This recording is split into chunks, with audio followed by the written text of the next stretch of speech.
I think I've met many people, and their concern has been, and most of their arguments has been that the future of the world lies in artificial intelligence. I've been opposed to that because I believe that the future of the world lies in governed artificial intelligence. And the Council of Europe has been one of the international organizations that have come together to make sure they make this kind of governance possible. And so my paper interrogates the question as to whether this framework really protects human rights and whether it is really, it should be adopted as an international binding document. And so, oh my God. Okay, to start with, I think there's something that we need to know as a people, that right at the end of the Second World War, we saw the emergence of international organizations. And in the beginning, countries that are reminded of the Second World War met in Bretton Woods, New Hampshire, and they came up with what came to be later known as Bretton Woods institutions, and that is the IMF, the World Bank, and the World Trade Organization. And then, a few months later, they met in San Francisco, in California, and came up with the United Nations. That's 1945. And then at the same place, they came up with the International Court of Justice. And then later on, 1998, they came up with the International Criminal Court using the Rome Statutes. But the most fundamental principle here is the Bill of Rights, which I believe is so vital to my presentation regarding basic human rights. And the basic idea, this document contains three main documents. One of them is the Universal Declaration of Human Rights. The second one is the International Covenant on Civil and Political Rights, which is enforced by the Human Rights Committee.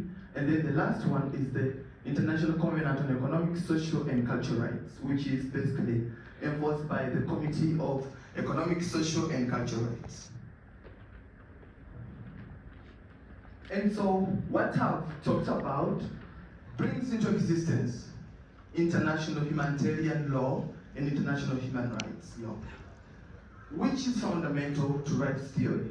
And rights theory basically, from the Bill of Rights, argues that every human being has got some fundamental rights, which is right to life, liberty, prohibition of slavery, and many others. And that there is a need for a government to ensure that these rights are enforced through the rule of law. And all this is aimed to ensure that there is human flourishment.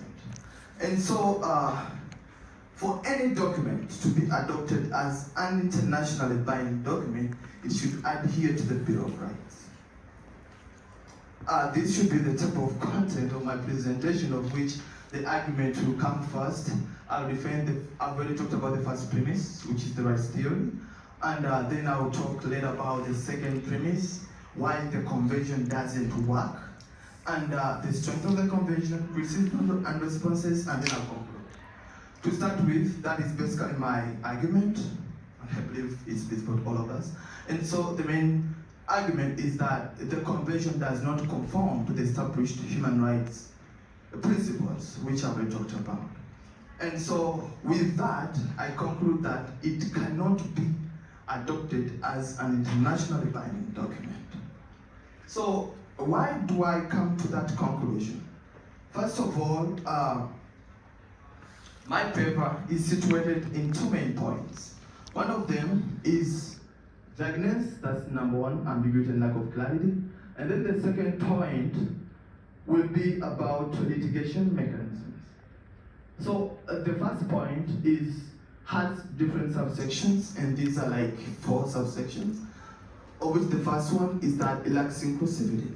If you look at the 44 members of the convention, all of them are liberal democracies, and I have no problem with that. So the problem is that we've got countries like China that are really doing a lot with artificial intelligence, and I'm convinced that to have any international document, we've got to have parties like China join us, because if we establish any principle that does not include countries like China, then it's really hard to have it enforceable, because they can use it on their own benefit, as we'll see further. And so the other point is that it ignores developing countries. I'm convinced that yes, many countries are trying to exploit AI and make it better work, but developing countries are also making progress in that, and with that I believe that they should be considered in this arrangement and make sure that at least they're given their pride of place and as far as technology is concerned. And so a solution to this, I believe that there should be invocation of, I think it's Article 28 that regards the amendments, to make sure that all these countries are pretty much considered, go to the table, have their inputs in it, and perhaps have them sign out the document. And the second point would be basically about national security, that allows that basically to bypass the obligations and as far as the convention is concerned. And in this way, I wanted to point to the United States and how it conducted AI-based strikes in Yemen and Somalia without the host country's permission. And that is itself a violation of the Article 2, subsection 4 of the United Nations Charter that deals with sovereignty. And also, furthermore, it's really hard to hold the United States accountable if the convention like this does not articulate how far national security should go. And then the second point is that artificial intelligence, and I don't know if we have some friends that are doing law or whatever, there is what is called mens rea and actus reus. Basically, the intention of doing an action and the action itself. Artificial intelligence does the action, but it does not have the intention. And so it's really hard to come to accountability, to hold it accountable in any way. And so I believe that the amendment of the convention would be one way moving forward. And so moving on is that just a little bit more, that most of the times when countries, let me say the US, are to argue, they use the argument of self-defense, which is, I think, Article 51 of the United Nations Charter, that they are doing this in the interest of their national security. But that is also in violation of other nations' sovereignty, which in my view, it's really hard to hold them accountable if the convention does not provide any provisions. And the third point of the 4 points is risk identification and management. The convention, and basically Article 3, fails to establish what are the possible risks and how these risks should be properly managed. So one of the examples is that according to the United Nations, Israel is committing genocide in Gaza, and they are using artificial intelligence to inform their military operations, to inform the killings and justify their killings. But if we leave everything to states to determine what the risks are and how to manage them, it's really hard to ensure that there's accountability and respect of human rights of everybody, despite of their race or ethnicity or anything, accountable. And so, in my view, I think that the fact that Israel is using AI is itself in the violation of humanitarian law principles, which are there are two main points that I talk about in my paper. One of them is that the distinction between military and civilians, AI doesn't have that capacity for the moment.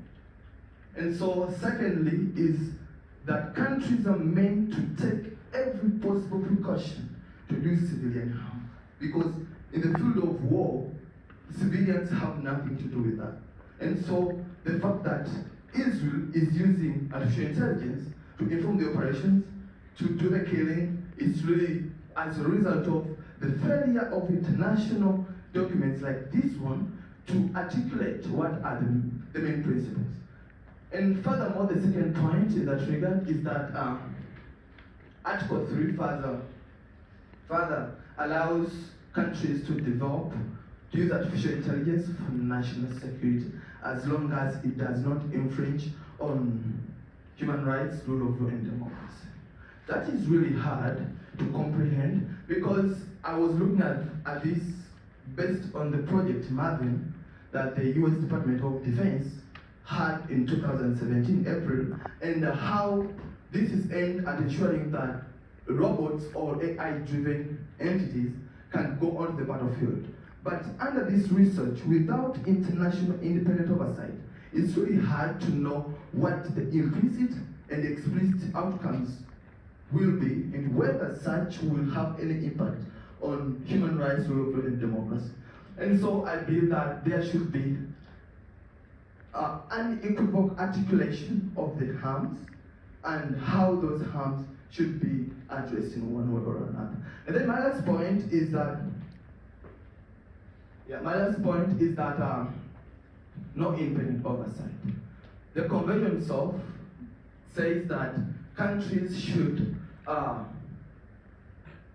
it should up to the states to regulate themselves and report to the convention. That doesn't make sense because I was looking at China and how it's treating the minority Muslims because they are using artificial intelligence to hunt them down, crop them out, and then make sure they take them into concentration camps. And so it's really hard to comprehend that China could report its own actions to the council. And so in that, the other point is that states are in no way equivalent to a third-party entity. Let me say like the Human Rights Committee. They cannot literally be unbiased because always the interest of the states comes first. So in that, I believe that there should be either a third party or like the convention should make sure that it establishes its own third party or work with already established ICJ, ICC, and many other entities to ensure that that is addressed. And so the second point of my argument was about litigation. And so the problem with the litigation is that justice is only justice if there is a trial to pursue it. Without any trial or pursuing justice, it cannot be justice. In the United States, there's justice because we have courts, we have entities that we can go to that can, in one or another, ensure justice. And so, in my view, that states disregard two main points.